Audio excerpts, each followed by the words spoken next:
lovers of fine theater. Welcome to our artistic presentation, wherein you will be beguiled by this matchless performance. I am your narrator, much as employed by the great William Shakespeare when he presented King Henry V, wherein 'twas said, "But pardon, gentles all, the flat, unraised spirit that has dart on the unworthy scaffold to bring forth so great an object. Can this cockpit hold the vestifield of France? Or may we cram within the wooden O the very cat that did affright the air at Agincourt? Let us cipher to this great account on your imaginary sources wherever.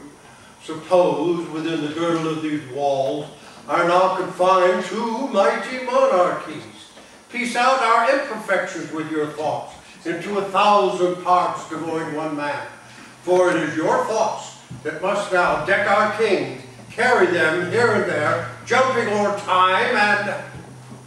Oh, you know where we're going. If the ignorant groundlings from Shakespeare's time can imagine the Battle of Agincourt, then surely you, with a little effort, can imagine just what we are up to. Now, I am not only your narrator, I'm also banker ranker, hard-working, dedicated president of one of the largest banks in St. Louis. Now, the loan is what? I am not finished. What? I am not done yet. The largest bank in St. Louis. The first St. Louis Bank and Trust. Now, the loan... The year is 1870. It is summer. The setting is my office at the first St. Louis Bank and Trust. Well? What? Aren't you going to say your line? Is it all right? I wouldn't want to interrupt the great banker ranker. I mean, far be it from me to infringe upon you. Just say your damn line. There are people to be demanding their money back. All right.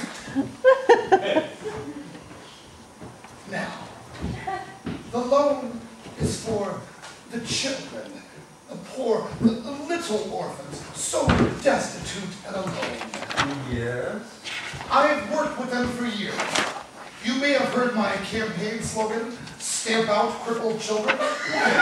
Stamp out? I've exhausted most all of my funds, and I've searched everywhere for help. And finally, and I'm not ashamed to admit it, in desperation I turned to... Now, how we say... What are you playing at? I'm trying to see what you turn to in desperation. The Lord. I turned in desperation to the Lord. Oh?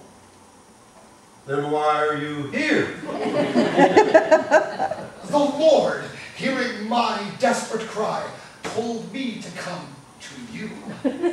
He said, and I quote, "Professor, there is only one man in all of St. Louis with intelligence enough to appreciate your plan, with soul enough to empathize with you, and with heart enough to make your dreams for the poor, unfortunate little children come true." He said all that? There's more. He said that one man was the honest, dedicated president of the first St. Louis Bank and Trust. Banker ranker! Well! Go forth, and with a substantial loan, at low interest from Banker ranker, your dreams of happy, carefree children will be attained. A long time ago, our forefathers brought to this continent a nation dedicated to happy little children. And what a long, bloody civil war! Hey! Do you think you can play a little softer? I'm talking here!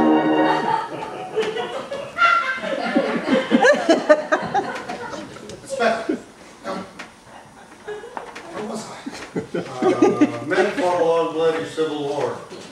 But in St. Louis, we prefer to call it the war between the states. Men fought a long, bloody civil war between states in which the rights of children to be happy and cared for was... May I sit down? Oh, but of course. Can I get you some water? What matters the state of my health when we're talking about the children? Yes. The world will little know to no longer remember what we say here. But as for the poor little children, we cannot consecrate, no, we cannot gesticulate, Is there something I can do for you? Not for me, but for the children. Yes. Look over this proposal, and if you could find it in your heart that he said you would to, said you would to, he's a lot of Pete. Can't you see I'm busy?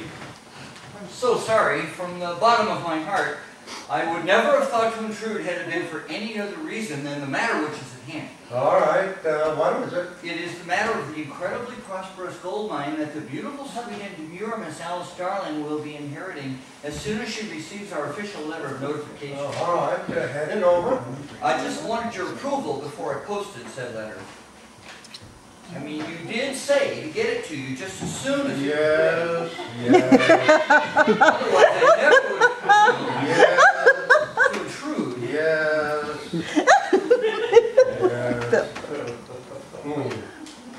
Everything seems to be in order. Seems to be. Oh, I'm sorry, Otis. Everything is in order. Perfect order. You did a good job. You did a wonderful job. Thank you, Otis. I'll get it in the post at once. I know you will. Oh, I am sure you will. Now, let's see. Where were we? We were discussing the plight of the poor, dear little children. To hell with the little brats!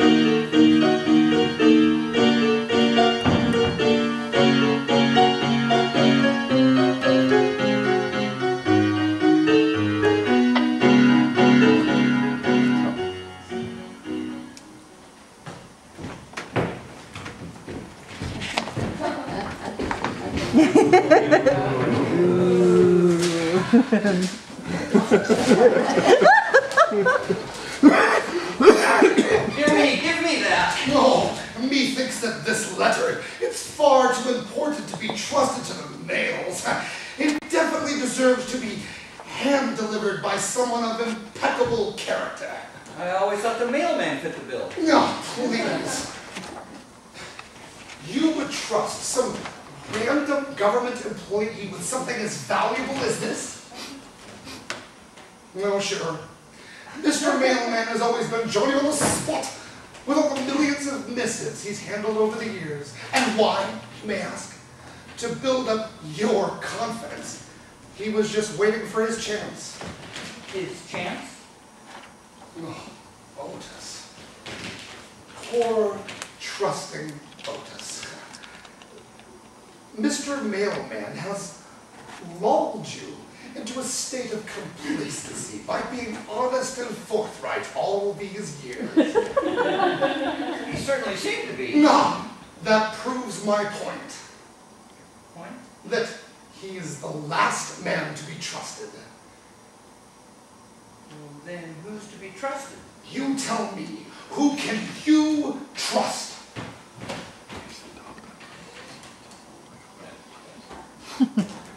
Ulysses S. Grant, the 18th President of these United States. Please! The Senate.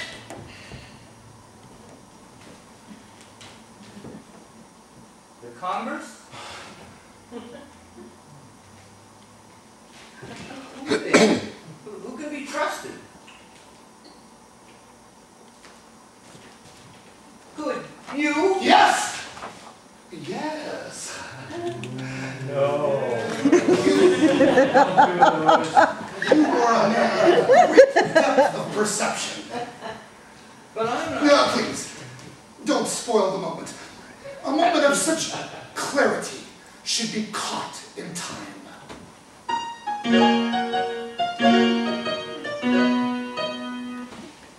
It is with humble heart that I accept your trust and this responsibility. I will carry out the sacred mission. Professor, I don't know.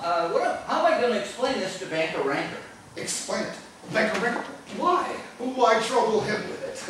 Trouble him with it? Are you daft? He's my superior. As is most everyone. Let us... Let us ponder for a moment. Ponder? Think, Otis. There are times in men's lives when taken at the flood,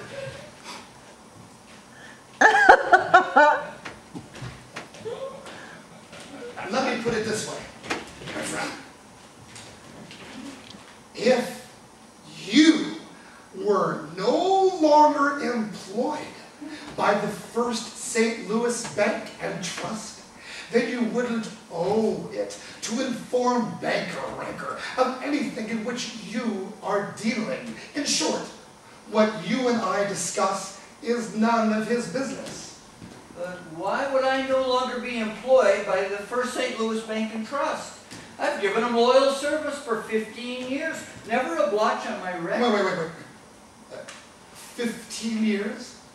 And what exactly is your position? First office boy.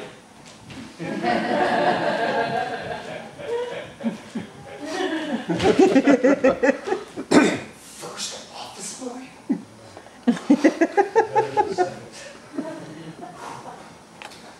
Still live at home with your mother, do you? How did you guess? I'm a man of many talents.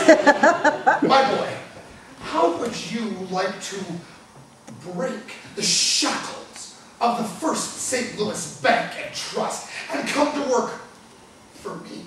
Work for you? Give up 15 years of my life's work? I mean, what business are you in? I'll make you a partner. But what business are you in? Full partner. 75-25. Think, man. A chance to be a partner. Don't do it, Otis. I'll do it! I'll do it! Look out, world. Here comes Otis. Now, you go and inform Banker Ranker of the news. Well, on second thought, maybe it might be best if we let him find out on his own. Yes, later. The later, the better. Well, whatever you say, partner. Yes, indeed. Otis, my friend, this looks like the beginnings of a wonderful relationship.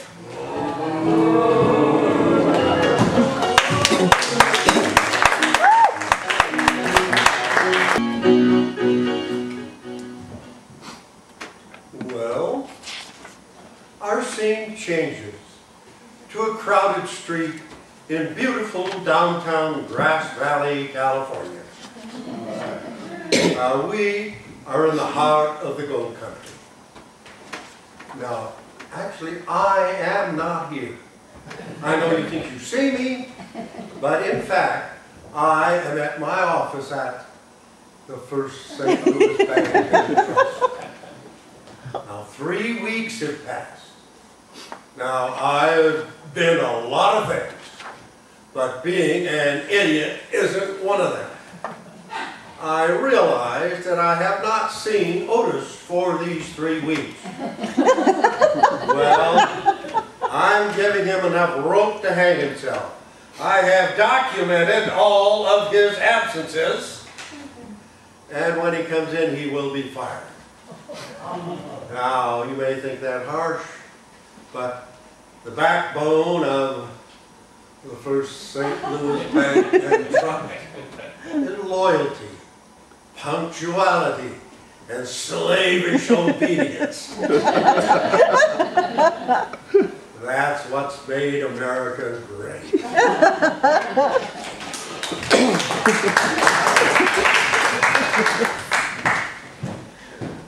Boy, the lights all went out, and then people dressed in black started moving everything around, and all of a sudden it's 3 weeks later in Grass Valley, California.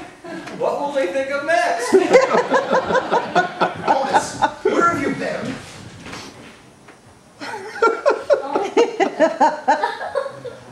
Never mind. We must act quickly and locate the beautiful, sweet, and demure Miss Alice Darling. And give her the letter informing her of her vast inheritance. Yes, that too.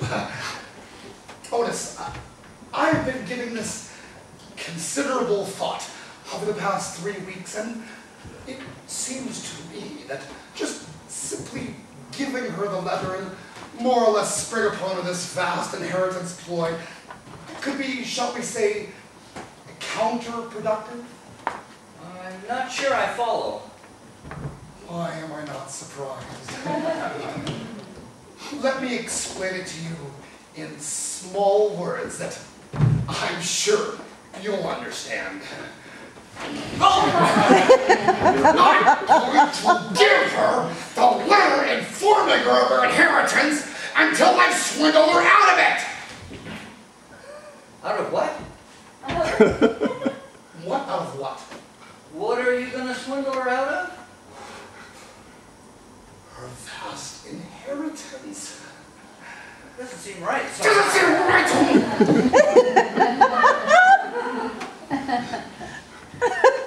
Why do you think I'm dressed all in black? Some sort of nun? I'm the bad guy! I do things like swindle people out of their money. It's a tough job, but somebody's got to do it. But No buts about it. That is the business we are in. That is the partnership. Partner. oh, I wondered what business we were in. Many's the time over the last 3 weeks I've been meaning to ask you, but the time never seemed right. So, you get it then? I get it. But you're going to have to help me over the rough spots. Because till I met you 3 weeks ago, I was an honest and upstanding citizen.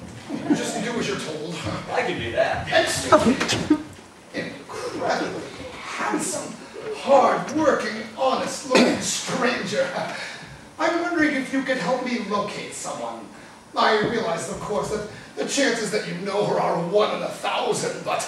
Any help I can give a stranger is a blessing to me.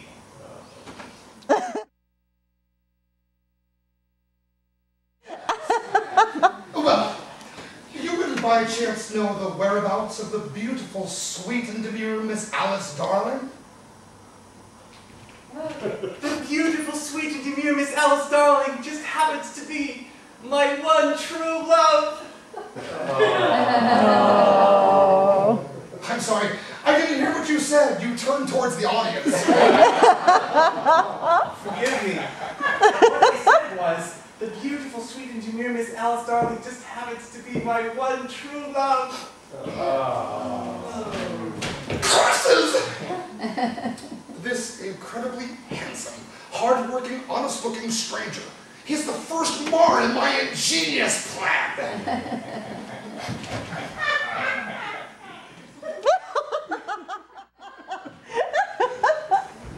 However, he appears to have no more brains than a chamber pot.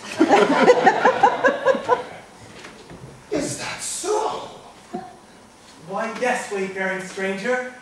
It is my greatest desire, nay, greatest hope and prayer that someday she will become the beautiful, sweet, and demure Mrs. Alice Darling Goodnight.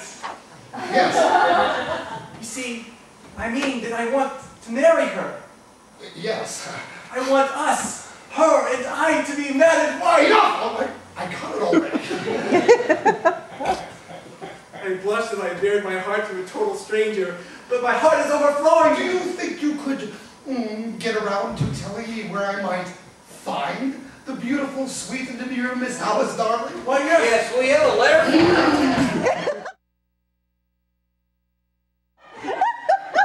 She's staying at the hotel. Thank you. But I'm afraid it's not much longer. You see, she cannot afford to pay her rent. Wait a minute. I'm the one who's supposed to collect unpaid rents. I don't know about that. I just know that she cannot afford to pay her rent and she's about to be evicted and thrown out into the cold. Then you'll never be able to find her. Oh, for the love of Pete. Come on, Alice, to the hotel. It was nice meeting you. I love meeting these people. I did them a good deed by telling them where to find the beautiful, sweet, and demure Miss Alice Darling. And now they'll pass on a good deed to someone else. And then they'll pass it on, and so on. Isn't life wonderful? Excuse me, my good man. I need a word with you. Didn't expect that.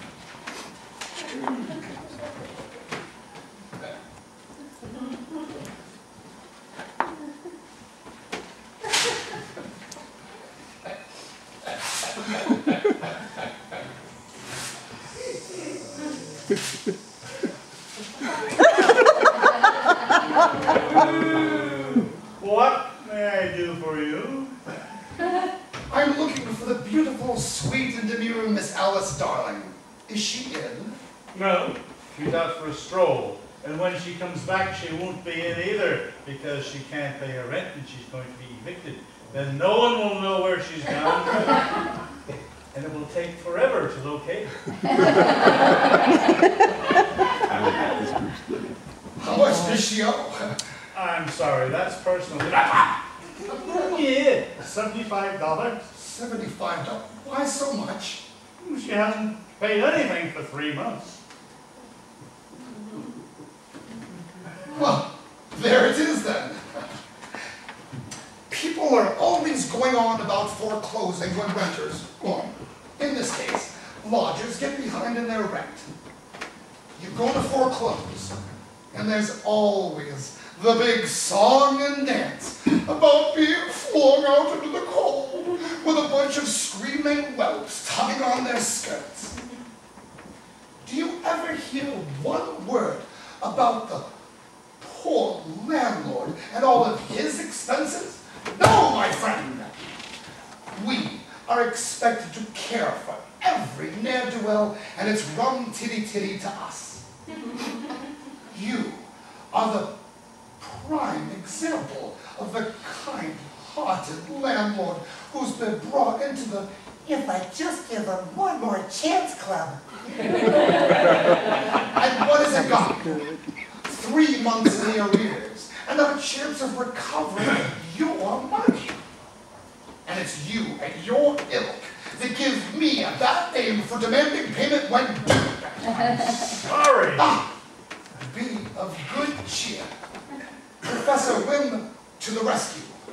Here is $75 towards her back rent and an additional $25 for the upcoming month. I will need a receipt for my records. Professor, seldom have I observed such generosity. I shall have her belongings returned to her immediately. Do a good deed and it passes on.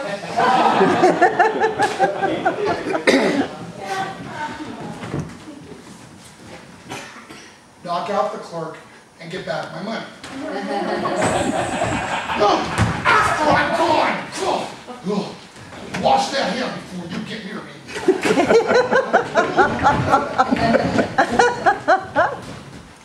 Now that's taken care of. And the beautiful, sweet, and demure Miss Alice Darling will be safely in her room where no one can harm her, instead of out somewhere where no one can find her. And what exactly is her room number? Well, now, I can't give out that sort of room 217 down the hall. Thank you. I'll be back. Yes, we have an important letter we need here.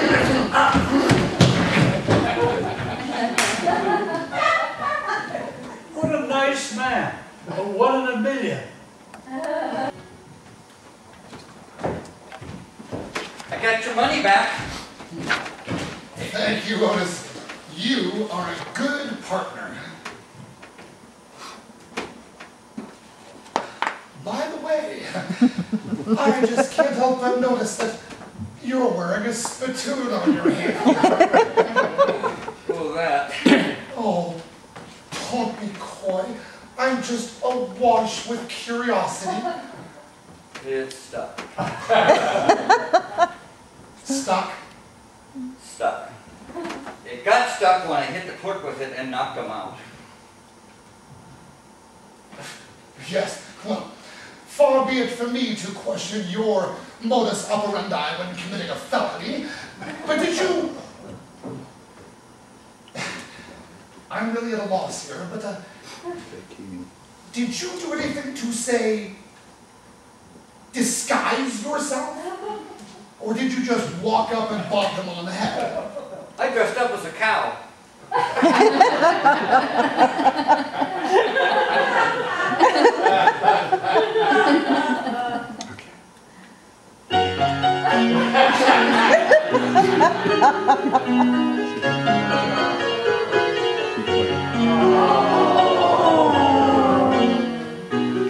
Oh, excuse me, sir, but I'm searching for a man, 1 in a million, who has done me a good turn. Do you know where I may find him? Beautiful lady, you have found him. Oh, thank you, kind sir. I would shake your hand who had not stuck with spittoon. Oh, golly.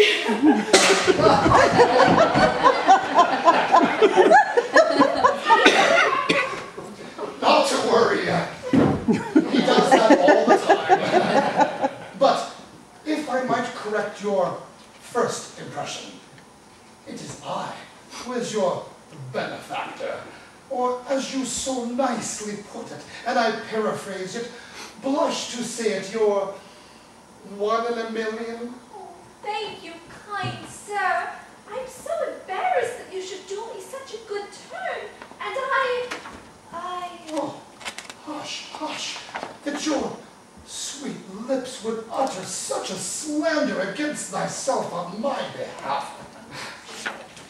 I have absolutely no idea where I'm going with this. Let us just say that words fail me.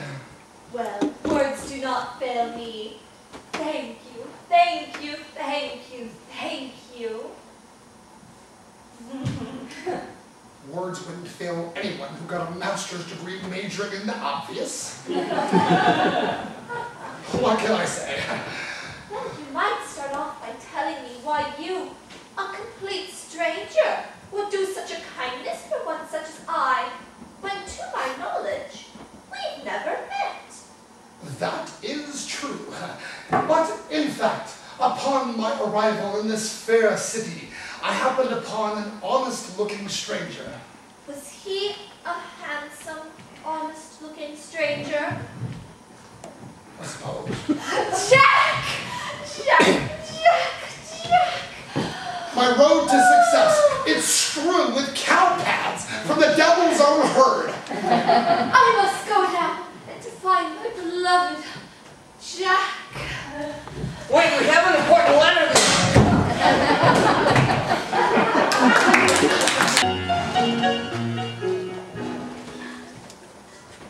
Professor, that was a brilliant idea you had about holding the spittoon in the blacksmith's fire until it expanded enough to get my hand out. Yes, I suppose it was. And this cold water is taking away most of the pain. But can you tell me how long it'll be before my hand isn't quite so black? In God's own time, Otis. Well, well, if it isn't Jack Goodnight. And a good day to you both. The beautiful, sweet, and demure Miss Alice Darling told me all about your good deed. Really? I'm not surprised. You do a good deed and it passes on. Now it's Alice's turn. What if her good turn turns out to be marrying me? What do you think of that?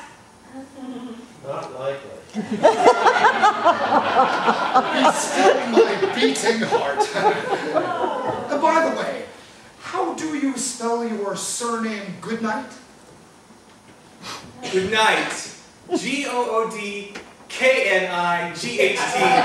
Good night. The K's in there. Shiny armor and all. I just somehow knew it would be. Let me shake your hand. Because of you, Excuse me, but is your friend drinking out of the same water he was just soaking his hand in?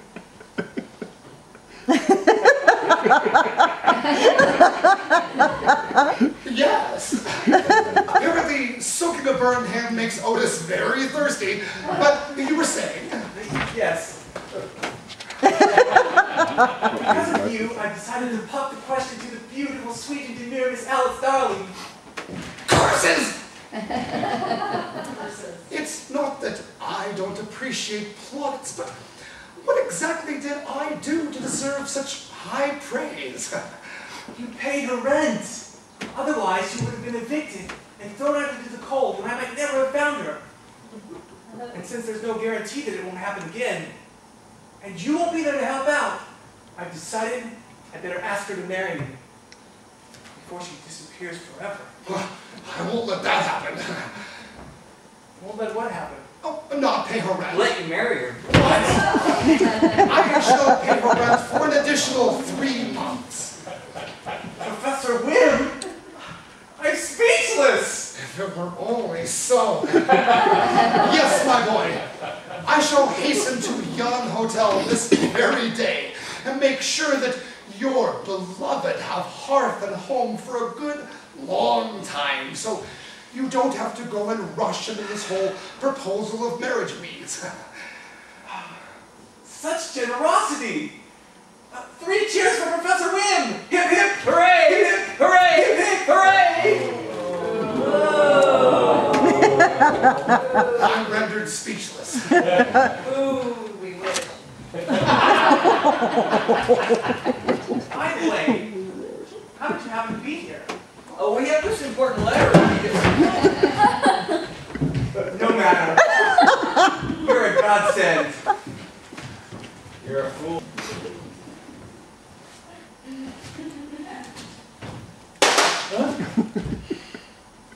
When you get the chance, I would like you to retrieve my money from the hotel clerk. What money? The additional funds I'm going to give him to keep a roof over the head of the beautiful, sweet, and demure Miss Alice Darling, so that Jack the Hump Goodnight can go galloping off to propose to her before I can hatch some wicked and cunning plan. Oh, I get it. Good. Well, off to the blacksmith.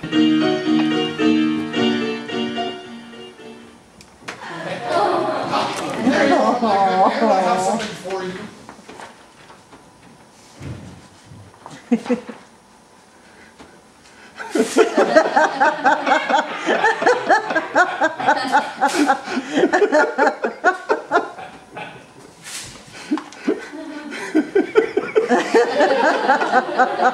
Sir? I wish to pay an additional 3 months' rent for the beautiful, sweet, and demure Miss Alice Darling. Got something good going on here, do we? Speak for yourself. My intentions are completely honorable. I apologize, Professor. You're one in a million. A true philanthropist, much like St. Francis. Please. A receipt, please, for my records. Of course.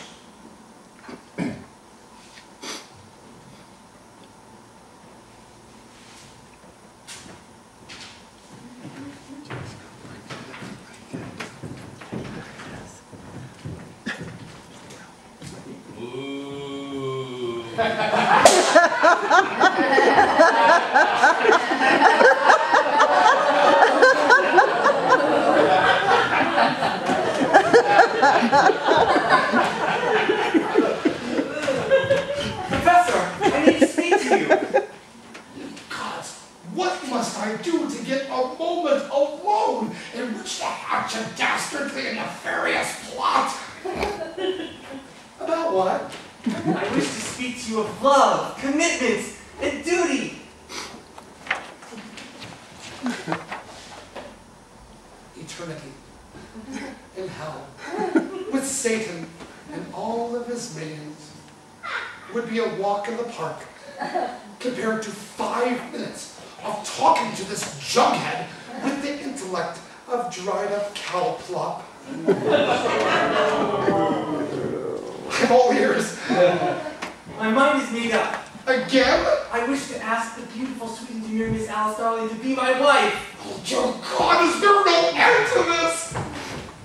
What is the rush? I thought that we had decided that once she had a roof over her head, that any thoughts or proposal of marriage could be put off until a later time. Don't you want a nice church wedding? Lots of guests, ushers, flower girls, people crying. Would you? My mind is made up. A short, quick wedding with just a few guests. That tickles.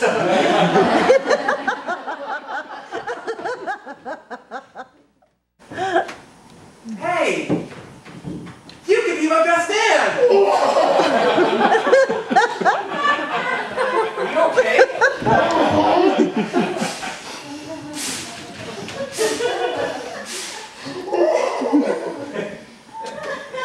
I know what an honor this must be for you, but you really need to get a hold of yourself. You could make yourself sick. You could.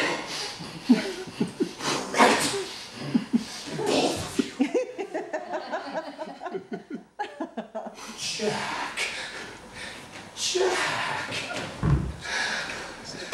are you really sure you want to rush into a proposal of marriage to the beautiful, sweet, and demure Miss Alice Darling? Yes! Really, really sure? I'm more sure than anything I've ever been about anything!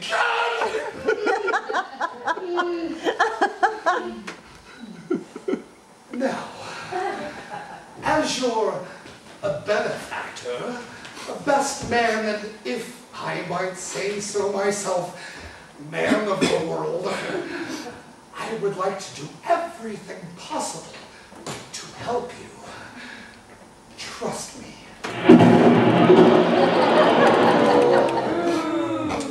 First, you must pick the perfect spot and time for your proposal.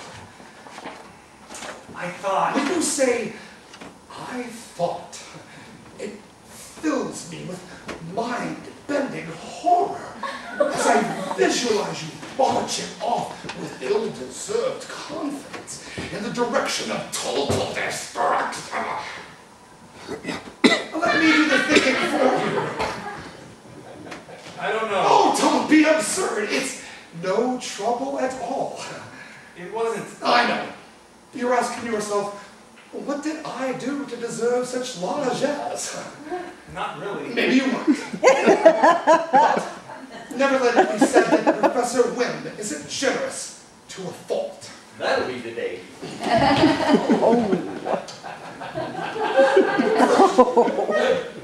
You must get her flowers. Second, a large box of candy. Soft centers are best. And thirdly, you must take her for a stroll to a leafy glen in which you will pop the question.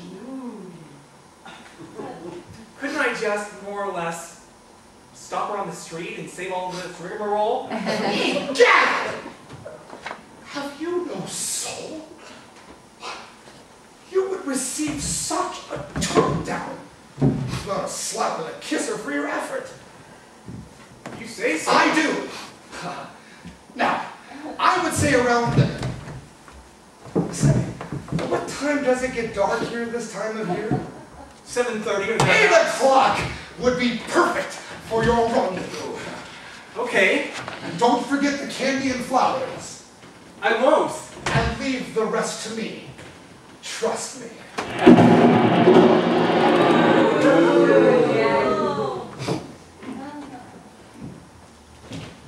Lois, I have a special job for you.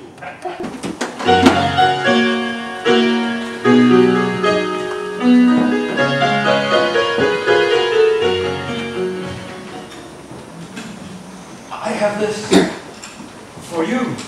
A message? For me?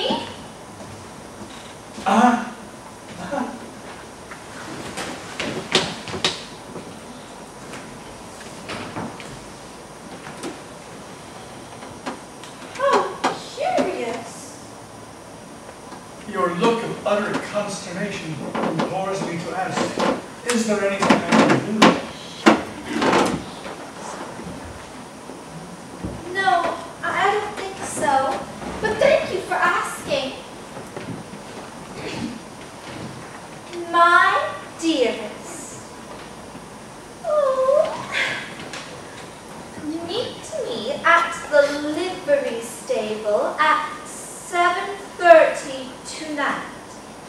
Leave the hotel by the back door and proceed through back alleys to the stable. On no account use the main street as your passage. Must not be observed by anyone approaching the hotel front entrance at, say, 8 o'clock. These precautions are necessary. Trust me. P.S. Wait at least an hour and a half. How very, very curious. Oh well, one of the main characteristics that makes me the beautiful, sweet, and demure Miss Alice Darling is the fact that I have a very trusting nature. So I shall do as the letter says.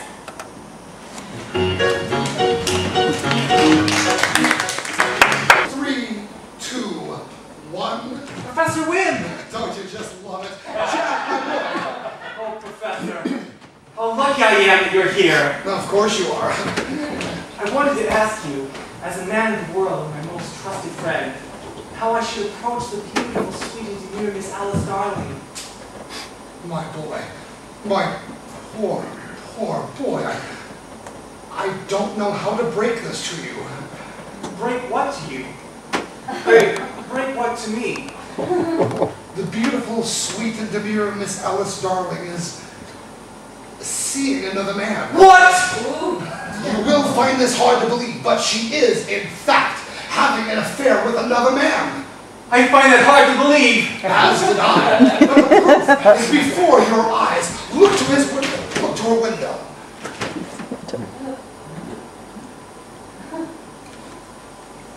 I don't see anything. Neither do I. Let us keep watching.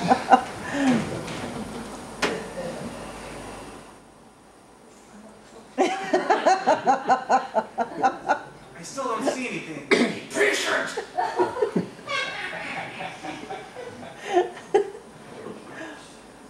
It seems... There. It looks like a woman. Alice. Struggling with something. She's not struggling, and it's not a something. It's a man. Oh, yes. I can see it now. At first I thought she was trying to set something up. But now I can see that she's embracing a man.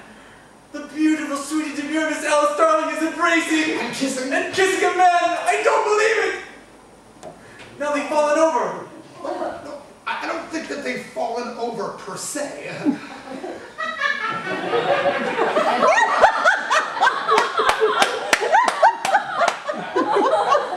They're up again. So they are. I wonder what that's all about.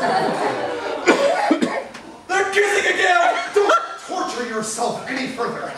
Here, give me the flowers and candy. No point in you keeping them to remind you of the heartlessness of women. Come. At times like this, there's only one place to find solace. Church? That too. Let me reword what I just said. At times like this, there are two places to find solace. Church is one of them. We'll try the other one. Otis, we're in line. Here I am.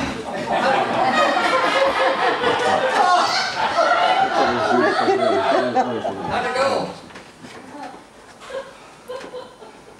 Why were you so late in making your appearance? Was I late? Yes, yes, you were late! Must be because it took so long to get my scene straight. Must have been it. Next time I want something done right, I shall kill you before I begin. Nevertheless, in spite of the fact that you are the great hiccup in my otherwise clever plan, I'm stuck with you. So, I must make do. Now, Jack, of the boyish good looks and heart of gold, is inside yonder saloon with his head lolling in a pool of whiskey.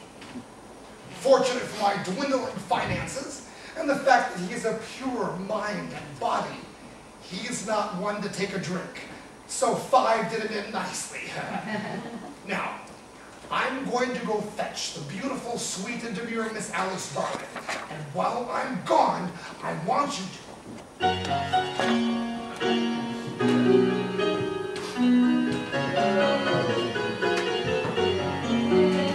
It is with deepest regret that I must reveal to you a most shocking happenstance. What, pray tell, could you possibly reveal to me?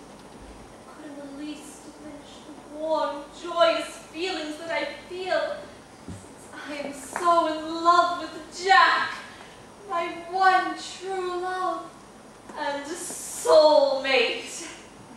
Do you know where we are? Why, we're in front of my beloved Jack Goodnight's humble home, which he someday wishes to share with me.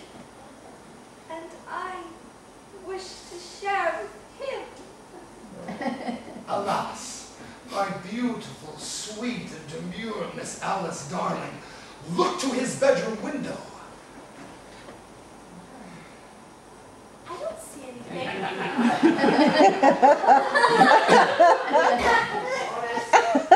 do I. But I think I see Jack and someone else in the window! There. It looks as though two people are struggling. Struggling. I believe that they're kissing. There's another person.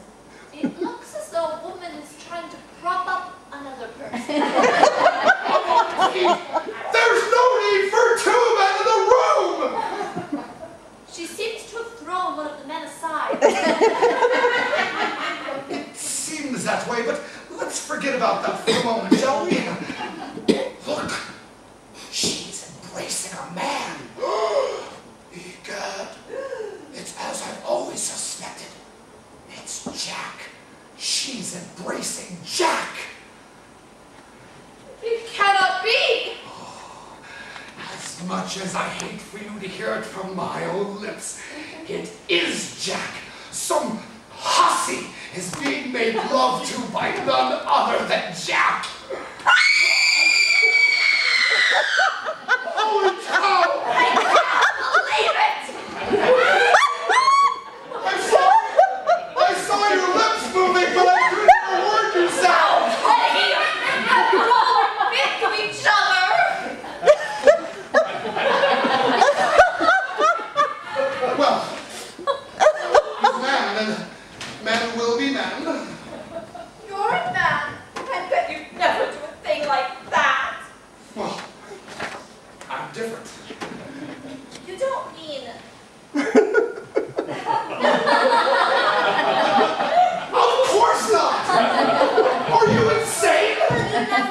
You do too, no!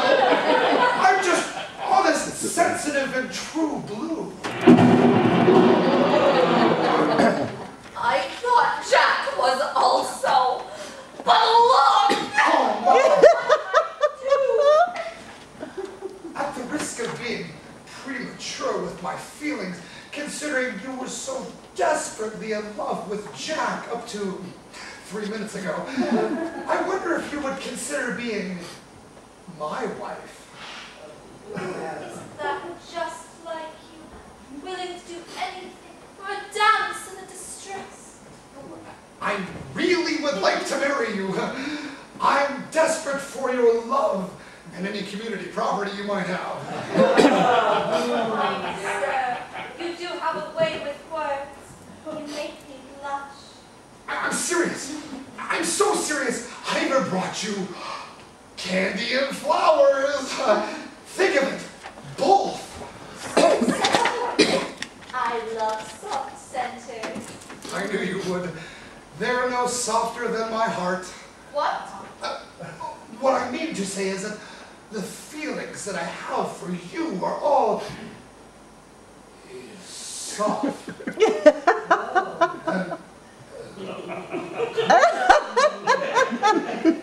Anyway, it's a good thing what I feel. Dear, sweet Professor Whim, that you would sacrifice it. My pain. Busy people, that's not it at all! Professor! Oh, forgive me. I'm not quite myself when I'm around you. You're forgiven. Bless you. Now, may I have your answer? What's the question? Alice, darling, will you marry me? This is all so sudden. I need time to think. Well, while you're thinking it over, do you think you might be able to sign over any real property you may have or may someday inherit? You know, kind of a good faith offering. I don't have anything. I'm just a poor orphan with only an uncle whom I haven't seen since I was 6 days old. Funny, I don't really remember much about him. Does it matter that you don't have anything? It's a matter of principle. You're so adorable. All gone. Now, possibly going. I fear that since my blood, true love has deceived me with another and crushed forever the dream of a lifetime. I might be a little cranky and therefore not very good company. But, I know how much you love me, but you must be patient. what? Until tomorrow. Vaya con Dios! Go with God? Death, where is thy sting? Well, how'd it go, Professor? Did she fall for it? Eventually. By the way, I just couldn't help but notice, but why did you have the dummy with you when pretending to seduce the drunken Jack? Well, I remember the dummy was an integral part of your brilliant, though dastardly and devious plan, so I assumed it was still just as integral.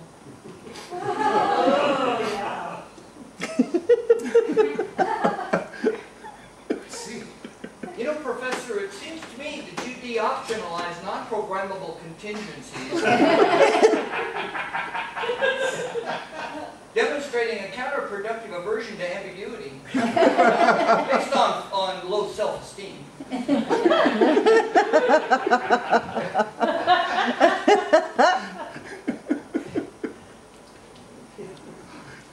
May I?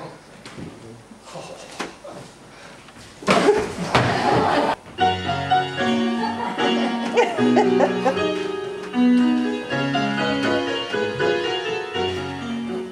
Excuse me, miss.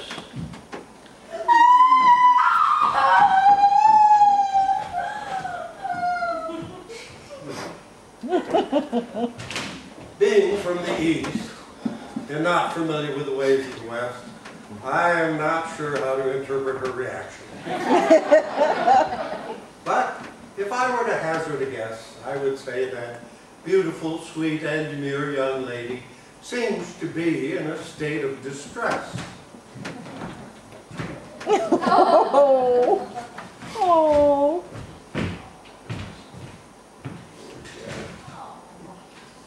Excuse me, incredibly handsome, hardworking, and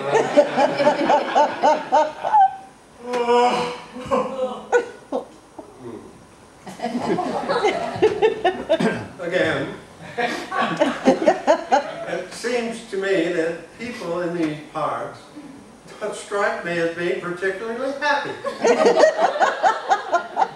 Now, if I were to hazard a guess, I'd say that young man seems to be in a state of distress.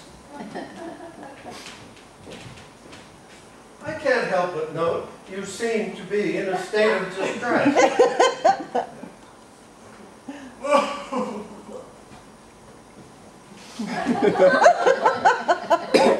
Now, I'm a banker from the First St. Louis Bank and Trust. And my one goal in life is to make people happy by helping them build their dreams, get an education, start a business, and raise a family. And all for a small monthly interest fee. Not to exceed 25%. Due and payable on or before the 15th. Perhaps I could help you. No one can help me. I just lost my one and only true love. Oh. Not including my horse, but that's different. I see. Oh, and my 2 coon dogs, I almost forgot about them. 2? I had a cat once, but it never did take much to her. She's always acting all high and mighty and putting on airs around me. No, cats are sort of like that. So one day I asked my mom, I said, Mama, why is that cat always acting so snooty towards me? Well, Mama said it's because the cat is so much smarter than me. Well, sir, you can't argue with the truth, but after that I just could not warm up to that cat. So anyway, I just lost my one and only true love, not including my horse and coon dogs. Your coon dogs, yeah. I had a 3rd coon dog once when I was a little boy. The house fell on it, smashed it flat. The house fell on it. And Mama said behind every dark cloud there's a silver lining. And even though I love that dog so much, he was so flat I barely had to dig deep at all to bury him.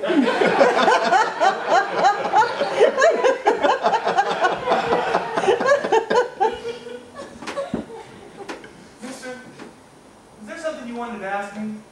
Why, yes, there was. But for the life of me, I cannot remember what. It'll come to you. Mostly when you least expect it.